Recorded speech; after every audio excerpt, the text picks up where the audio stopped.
Good morning, dear students. Today is the first day of this new academic year. This first day, we are starting our classes through e-mode, that is, online classes. For some technical difficulties, I am posting this video into the group to give the basic introduction on the core subject mechanics.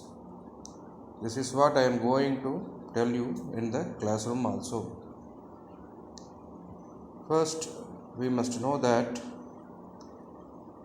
this is the core paper for this particular semester, that is third semester. In this particular semester, course code of this particular paper is 17 UMAC31. This is third part of your subject, that is what major. Total number of contact hours is 6 per week. Credit 5 for this particular course. First of all, we must know the objective of this particular course. See, to learn the various mathematical concepts involved in statics and dynamics and understanding parallelogram law of forces, like and unlike parallel forces, and to study about the projectiles' central orbits. First of all, why a mathematician has to study such a physics typical paper? That is what was the main question and the need. The question is how the mathematical concepts involved in other subjects. We will say mathematics is a queen of all subjects. So, mathematics is an important subject to learn all the science subjects. Every thinking phenomena has a mathematical background. Without that background, we can't be able to think. That's why we are taking this particular subject as a core subject. In University Grants Commission, in their syllabus also they are having such a subject. Before going to this particular subject, this mechanics is separated into two types. One is statics, another one is dynamics. Statics means in Tamil Nilai Iyal. Dynamics means Iyakaviyal. Every object in the universe is put moves, works. Okay, that's what we are using here. Now, we has to know about another one more thing, that this particular subject is separated into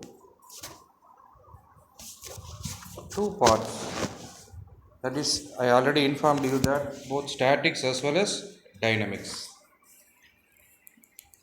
Here, first we must have the knowledge of vectors, and then only we can able to solve the problems for statics. And also, we must have the basic physics sense to solve the problems on dynamics.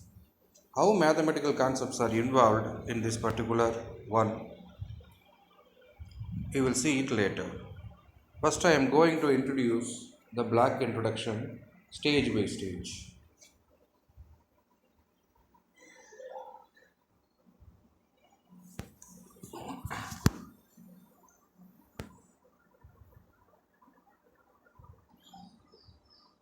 In this particular unit, the first unit, we will have forces acting at a point,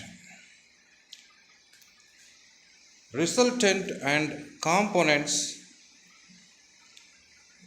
of a force, parallelogram law of forces, triangle law of forces, converse of triangle law of forces, Lami's theorem, resolution of a force, theorems on forces.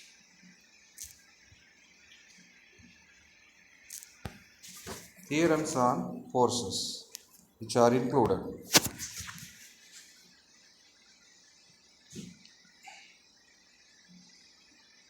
Resultant of any number of coplanar forces condition for equilibrium.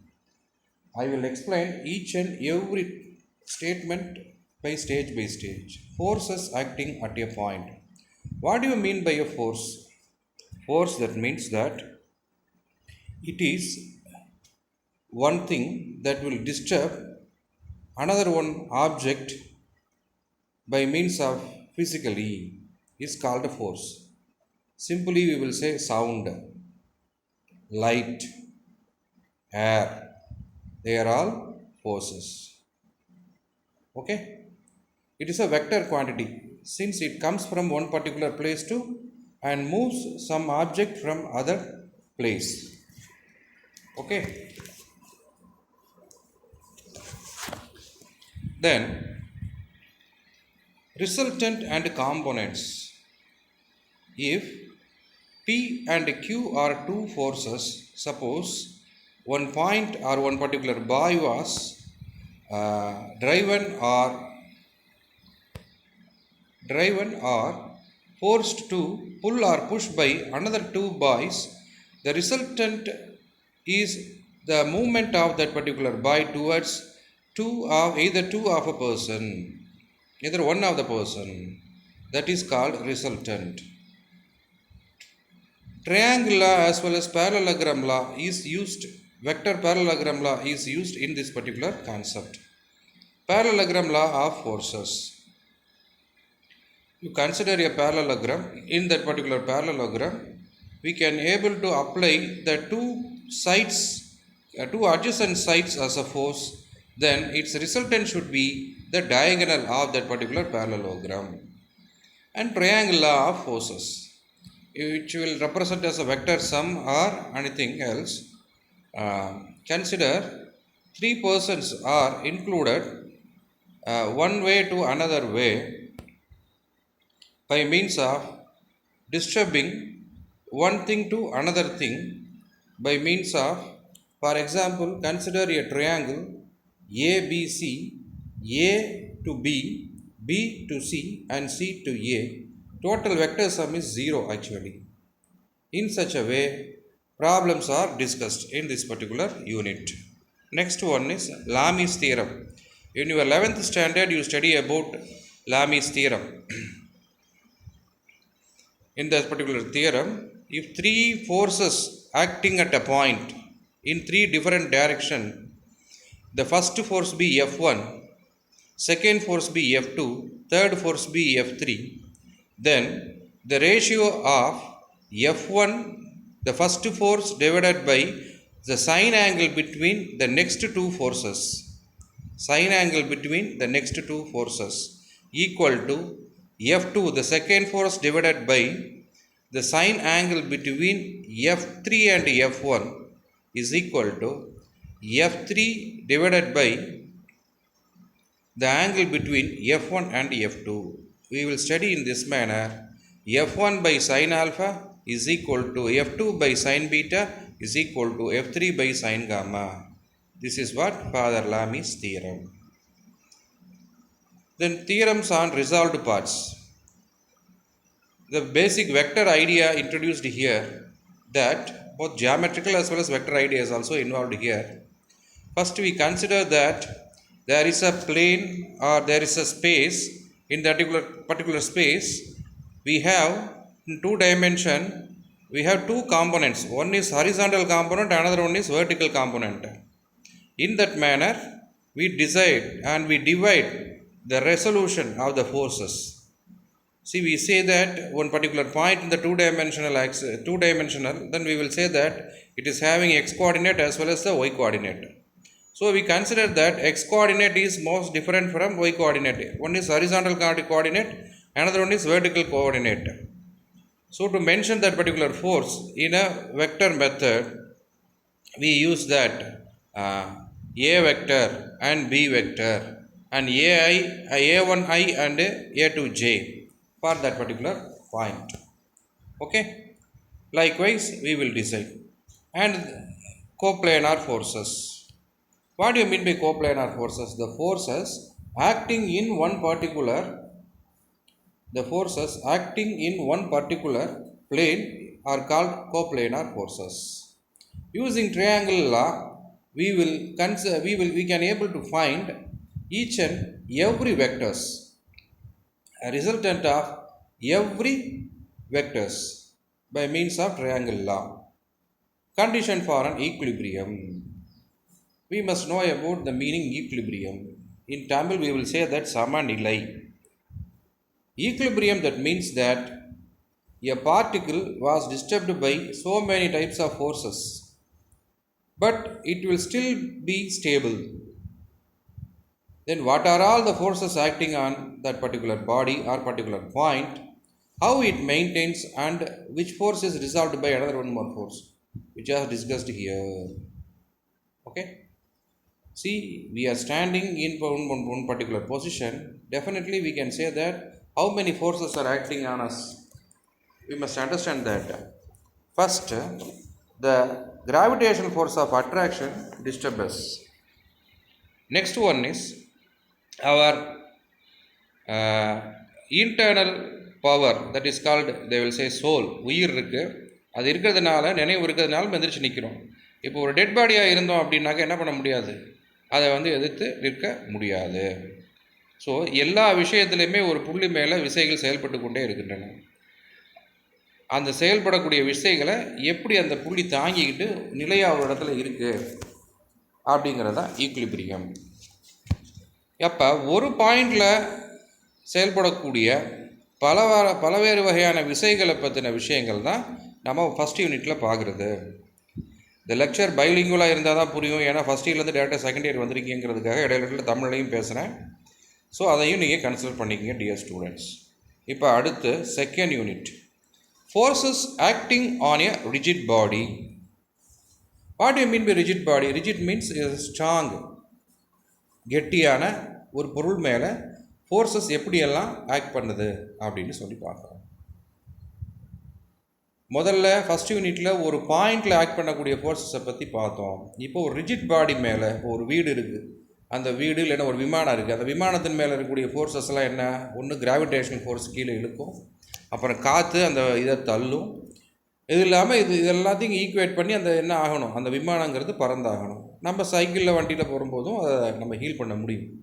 காற்று நிறைய அடிச்சதுனாலும் இந்த வண்டியை நம்ம சாயாமல் நம்ம ஓட்டுறோம் அப்படிங்கிறதுனாலும் நம்ம என்ன பண்ணுவோம் அப்படிங்கிறது. parallel forces, like parallel forces and unlike parallel forces. parallel forces அப்படின்னு சொன்னாக்க இணை விசைகள்.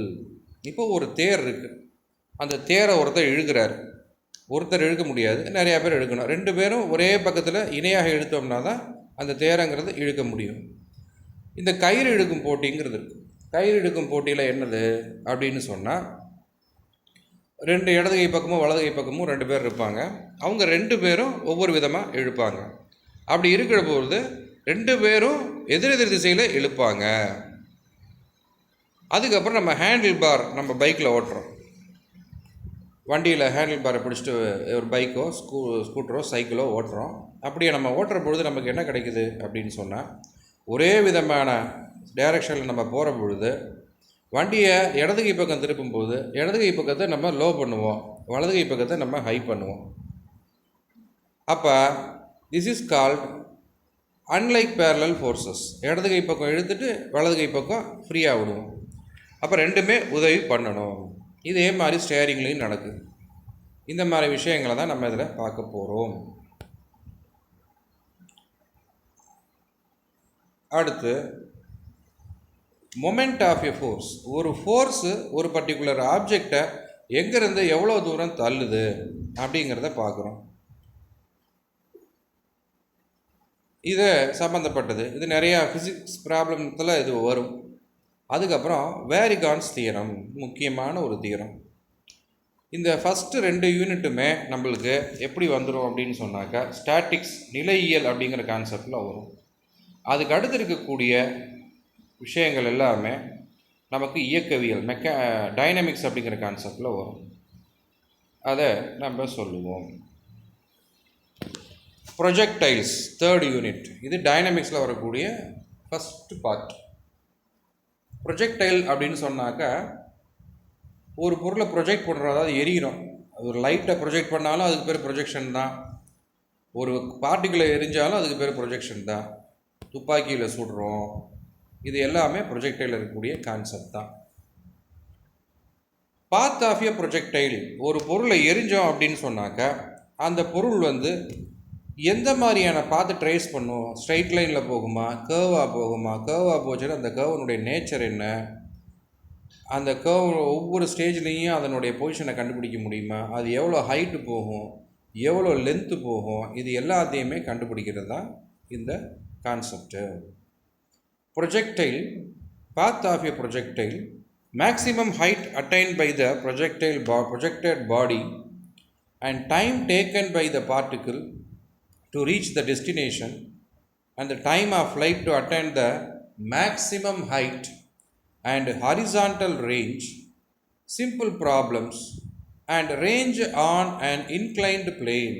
இப்போ ஒரு சாய்தளத்தில் ஒரு விஷயத்தை ப்ரொஜெக்ட் பண்ணுறோம். இதுக்கு எக்ஸாம்பிள் என்ன அப்படின்னு பார்த்தீங்கன்னா, நம்ம இந்தியன் ஆர்மி அவங்க என்ன பண்ணுவாங்க அப்படின்னு சொன்னாக்கா, ஒரு டேங்கை வச்சுட்டு இமயமலை இந்த மாதிரியான பகுதிகளெலாம் சண்டை போடுறாங்க. சண்டை போடுற பொழுது அது ஒரு இன்க்ளைன்டு பிளேன், அது என்ன சாய்ந்த பகுதி. அந்த இன்க்ளைன்டு பிளேனில் என்ன பண்ணுறாங்க, அவங்க இதை நடத்துகிறாங்க. யுத்தத்தை நடத்தும் பொழுது ஒரு பர்டிகுலர் ஆப்ஜெக்டை அவங்க எய்ம் பண்ணும் பொழுது அது எவ்வளோ தூரத்தில், இது எப்படி போய் அதை அடிக்கிறது அப்படிங்கிறத அவங்க கண்டுபிடிக்கணுமா வேணாமா, அந்த விஷயத்தை இதில் நம்ம பார்க்க போகிறோம். அதை தான் நம்ம இங்கே சொல்ல போகிறோம். இது ரிலேட்டடான ப்ராப்ளம்ஸு யூனிட் 3ல் இருக்குது. Unit 4, impact, laws of impact, impact in a fixed plane, direct and oblique impact. Impact அப்படின்னு சொன்னாக்கா மோதல் அல்லது விளைவு. லாஸ் ஆஃப் இம்பேக்ட், இம்பேக்டில் இருக்கக்கூடிய லாஸ் இருக்குது. லாஸ் ஆஃப் கன்சர்வேஷன் ஆஃப் எனர்ஜின்னு ஒன்று இருக்குது. இது நீ படிக்கிறது எல்லாமே ஃபிசிக்ஸில் மெக்கானிக்ஸ் அண்ட் ப்ராப்பர்ட்டிஸ் ஆஃப் மேட்டர்னு ஒரு பேப்பரில் படிச்சுருந்துருப்பீங்க. அதனுடைய மேத்தமெட்டிக்கல் வெர்ஷன் தான் நம்ம என்ன பார்க்குறோம், இந்த பர்டிகுலர் கிளாஸில் பார்க்குறோம். இப்போ 2 பொருள் இருக்குது. இப்போ ஒரு பந்தை நான் ஒரு செவுத்தில் விட்டு எறிகிற பொழுது அந்த பந்து பட்டு திரும்ப வருது. ஏன் வருது அப்படின்னா அதுக்கு ஒரு எலாஸ்டிசிட்டிங்கிறது ஒன்று இருக்குது. அதே சமயத்தில் நான் ஒரு கல்லையோ ஒரு இரும்பு குண்டையோ எடுத்து ஒரு செவுத்தில் எரிஞ்சால் என்ன ஆகும், அதுவும் பட்டு எதிரொலிக்கும். ஆனால் பந்து வந்த வேகத்துக்கு அது ரிட்டர்ன் வராது. ஏன் வராது அப்படின்னு சொன்னால் அதுக்கு எலாஸ்டிசிட்டிங்கிறது கம்மியாக இருக்குது. இல்லைன்னு சொல்ல முடியாது. ஏன்னா பட்டு ரிப்பல் ஆகுதுனால என்ன அர்த்தம், எலாஸ்டிசிட்டிங்கிறது இருக்குதுன்னு அர்த்தம். அதில் நடக்கக்கூடிய விஷயங்கள் என்னென்ன விஷயங்கள் இருக்குது அப்படிங்கிறத பார்க்குறோம். அப்புறம் இந்த கேரம் போர்டு பார்த்துருந்துருப்பீங்க. இந்த கேரம் போர்டில் ஸ்ட்ரைக்கர் அப்படின்ற மூவிங் பார்ட்டிகள் ஒன்று வச்சுக்கிட்டு நம்ம காயின்ஸ் எல்லாத்தையுமே அடிப்போம். அப்போ ஸ்ட்ரைக்கருங்கிற மூவிங் ஆப்ஜெக்டை வச்சுக்கிட்டு இம்மூவபிள் ஆப்ஜெக்ட்ஸ் எல்லாத்தையும் நம்ம எய்ம் பண்ணி அடிப்போம். டேரெக்டாக அடிப்போம். ஒரு சிலர் கட் அடிக்கிறேன்னு சொல்லுவோம், கிராஸ் கட் பண்ணி எய்ம் பண்ணி அதை பாக்கெட் பண்ணுவோம். அதுக்கு தான் ஒப்ளிக் இம்பேக்ட் அப்படின்னு பேர். இப்போ இந்த 2 டைமென்ஷன் நடக்கிறது தான் இந்த விஷயம். இதை அப்படியே ஒரு 3 டைமென்ஷனில் நீங்கள் எய்ம் பண்ணுங்கள். முப்பரிமாணத்தில் நீங்கள் எய்ம் பண்ணிங்கன்னா அதுதான் என்னது உங்களுக்கு இந்த direct impact and oblique impact அப்படிங்கிறது இந்த விஷயத்தில் இருக்குது. அப்போ நாம் இந்த யூனிட் 4ல் direct impact and oblique impact அப்படிங்கிற கான்செப்டை பார்க்குறோம். அடுத்து யூனிட் 5ல் central orbits, components of velocity and acceleration along and perpendicular to the radius vector, differential equation of a central orbit and pedal equation. Central orbits அப்படின்னு சொன்னால் என்ன, அதாவது heavenly objects,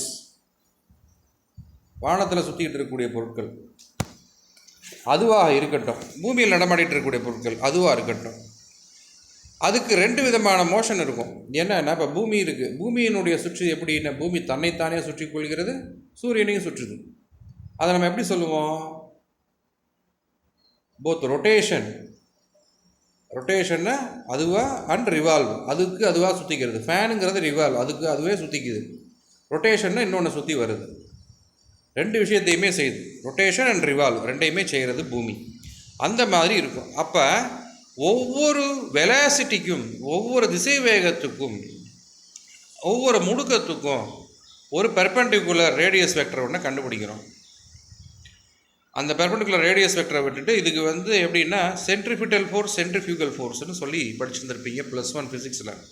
மைய நோக்கு விசை, மைய விலக்கு விசை அப்படின்னு சொல்லி.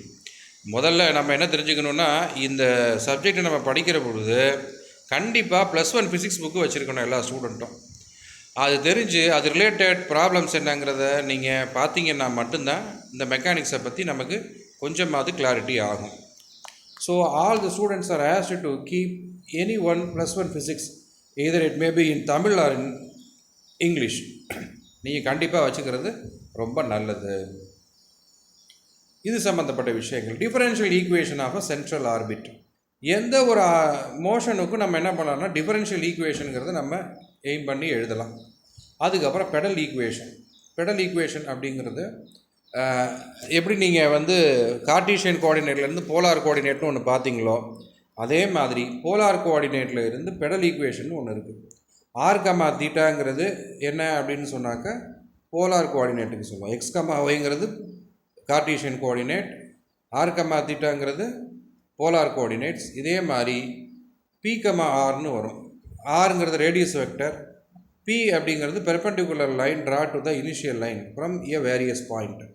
இதை வச்சுக்கிட்டு ஒரு ஈக்குவேஷன் பார்ப்போம், பெடல் ஈக்குவேஷன் சொல்லி. இது நீங்கள் ஃபஸ்ட்டு செமஸ்டரில் நீங்கள் கால்குலஸில் படிச்சுருந்துருப்பீங்க போலார் ஈக்குவேஷன்ஸ்னு. அப்புறம் பிஆர் ஈக்குவேஷன் படிச்சிருப்பீங்களே, அதுதான் பெடல் ஈக்குவேஷன். ஹெவன்லி ஆப்ஜெக்ட்ஸ் அப்படின்னு சொல்லக்கூடிய அதனுடைய ஈக்குவேஷன்ஸை நம்ம இதில் பார்க்க போகிறோம். ஏன்னா இது எல்லாமே ரிவால்வ் அண்ட் ரொட்டேஷன் ரெண்டுமே கலந்த விஷயங்களாக இருக்கிறதுனால நாம் இதை பார்க்குறோம்.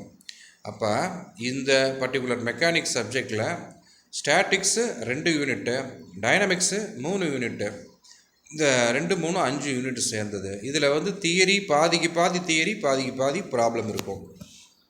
தியரியும் படிக்கணும், ப்ராப்ளமும் படிக்கணும்.